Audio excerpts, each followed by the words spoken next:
71వ జాతీయ చలనచిత్ర పురస్కారాలను కేంద్ర ప్రభుత్వం తాజాగా ప్రకటించగా ఈసారి టాలీవుడ్ సినిమాల పంట పండింది. ఉత్తమ తెలుగు చిత్రంగా భగవంత్ కేసరి నిలిచింది.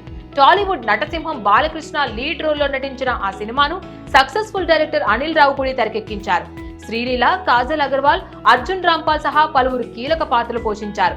సన్ స్క్రీన్స్ బ్యానర్ పై సాహు గార్పాటి నిర్మించారు. Young hero Teja Sajja, talented director Prashanth Varma combination లో రూపొందిన హనుమాన్ మూవీ ఎలాంటి హిట్ అయిందో అందరికీ తెలిసిందే. పాన్ ఇండియా రేంజ్ లో సత్తా చాటిన ఆ సినిమాకు ఇప్పుడు 2 కేటగిరీల్లో నేషనల్ అవార్డులు దక్కడం విశేషం. ఉత్తమ యాక్షన్, స్టంట్ కొరియోగ్రఫీ, ఉత్తమ యానిమేషన్, విజువల్ ఎఫెక్ట్స్ విభాగాల్లో హనుమాన్ కు అవార్డులు వరించాయి.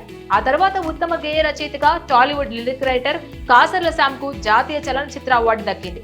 బలగం సినిమాలోని ఊరు పల్లెటూరు సాంగ్ కు గాను పురస్కారానికి ఎంపికయ్యారు.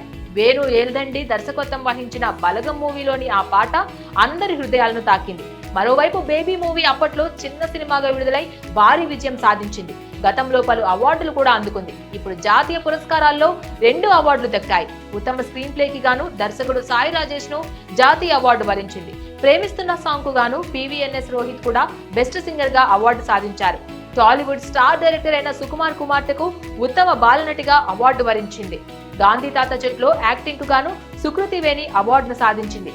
బడా ప్రొడక్షన్ హౌస్ మైత్రి మూవీ మేకర్స్ నిర్మించిన ఆ సినిమాకు పద్మావతి మల్లాది దర్శకత్వం వహించారు.